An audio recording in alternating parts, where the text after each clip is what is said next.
What's up, Black Desert Mobile fans? It's legit back. This week's patch note video, Black Desert Mobile gave us Siege War. They gave everybody a free tier 1 pet that's in your inventory. Go check that out. As well as some new events, the Asula Den event, as well as a chance to get your hand on some more epic accessories. If this is your first time to my channel, make sure you check out that description down below for some additional badass Black Desert Mobile content.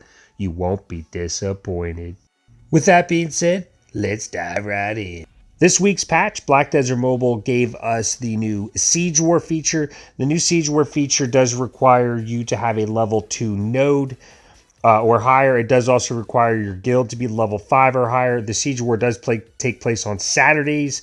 All times are in line with the node wars as far as bidding. You do have to bid. I will show you guys that in a little bit.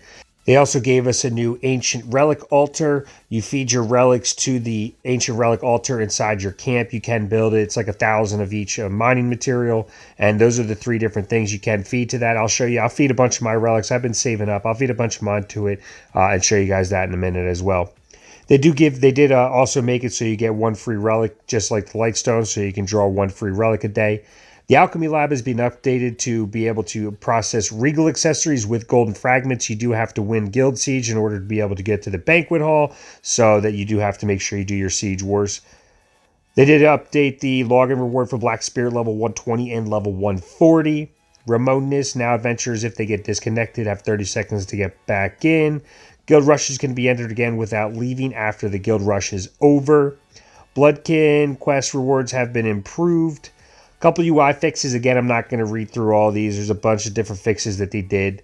There's a couple tabs of things with the rookie tab in the guild hall, so it's easier to see your rookies. They did one note here: if some people with the update did have their graphics settings rechanged back to whatever they were, so if you want those updated, make sure you go back in and check that.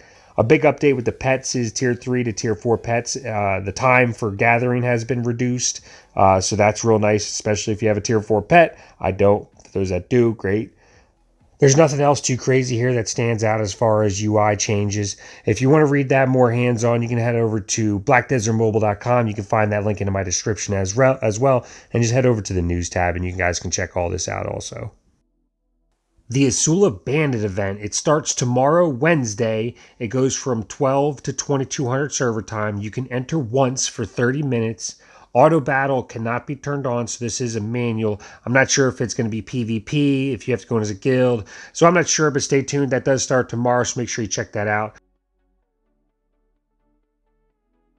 All right, let's talk about the events that Black Desert Mobile gave us. They gave us 2 main new events aside from that Asula Den event, which is for only 5 days. The rest of the events are at least 2 weeks.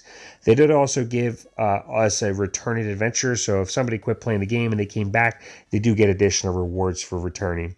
The 2 new events that we got is the GM Camp Visit event. The camp, he visits your camp from 6 to 10, 12 to 14, and 18 to 22. You can find him in your main town. So let's go to Velia. You can find him in Velia. Once in Velia, you can either click on your GM on the top left and it'll auto walk you to him. And he is sitting next to Eileen. Make sure you stop by there, pick up the quest from him. He does give you a quest to complete. He also does go inside your camp, like I said already. You can do that quest 3 times per day. He visits your camp 3 times per day, but you can only complete the quest once per day. So this is what he looks like inside the camp, the GM. He does give you a quest. He does talk about you when he comes to the camp, as well as you can only receive the quest once per day. Here's the rewards you get as well. So it is some free goodies. Make sure you get your hands on those. So make sure you guys check that out. That will be here for, it looks like 14, 13 days maybe.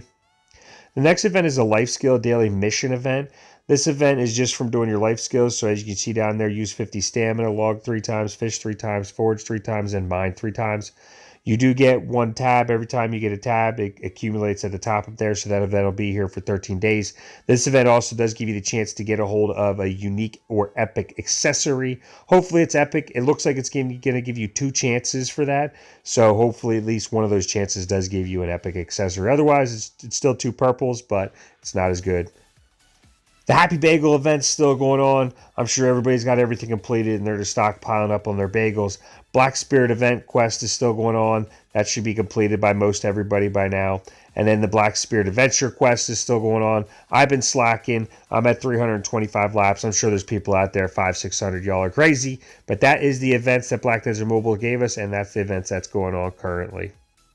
Black Desert Mobile gave us the new Ancient Relic Altar in this week's patch update.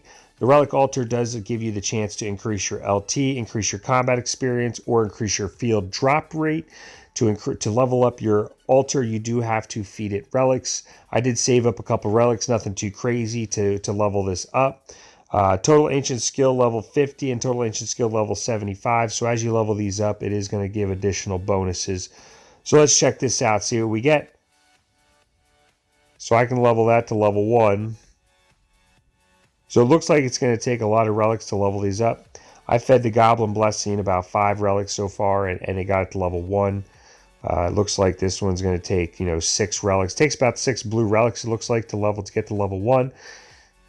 This is something we're going to be feeding pretty regularly, so make sure you save your relics that you aren't using to feed to this bad boy. So are you curious to see what the relic looks like when it's leveled up? So I actually got my relic leveled up in the Japan server. So the first one is the increased LT. I have that one at level 15, and that does give 150 plus LT. So you kind of have an idea of what you're going to be getting when you level it up. It's not really a whole lot of LT for level 15, but it is free LT. The second one, level 16, is combat experience increase. So at level 16, it is giving 16%. So if you plan on leveling up a lot of characters, that's definitely a great option for you. And then the third one is level 15. This is probably my favorite option of the 3. This is the field drop rate increase. It does give 7.5% at level 15. So that is the first one I would be going for, and then I would go for plus LT after that. All right, let's talk about the Siege War. To get to the Siege War, you go to your Guild Fortress. Once you're in your Guild Fortress, you come up the stairs up here, and you go to the same place for the Node War, and you'll see Siege War right there. Siege War does give you the option to bid. Remember, it is only open on Saturdays. You do have 2 options at the top there. You have the Goyen Siege War and the Karshan Siege War. Also remember that you do also have to maintain a level 2 node. If you notice the option up top there, it says Siege War Help. If you click on that, it does give you a basic little rundown of the Siege War. Only guilds that possess nodes that are level 2 or higher. Your guild does also have to be level 5. You can upgrade Siege War weapons and deploy guild members during the preparation phase. So it's going to be kind of like Node Wars on Saturdays, because there's no Node Wars on Saturdays. You're going to get the chance to bid on it and then prepare for it and then war for it. And then remember, if you win a Siege War, the winning team, the winning guild gets the option to go to the banquet, that special banquet, to craft those special accessories to make themselves more badass. So there's some additional stuff here. There's ogres that you can create. You can create that in the guild castle. I'll show you guys that in a second. You guys can definitely run through that. I'm not going to read each one of the Siege War help and notes. You can also click on the area information there, and it does give you a little breakdown in there as well, a little bit more in depth than what I'm going over right now.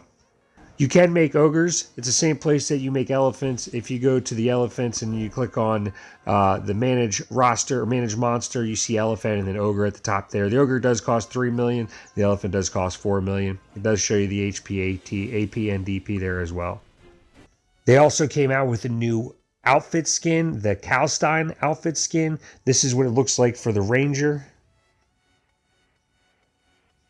Here's the Warrior. There's your Witch. That's the Giant.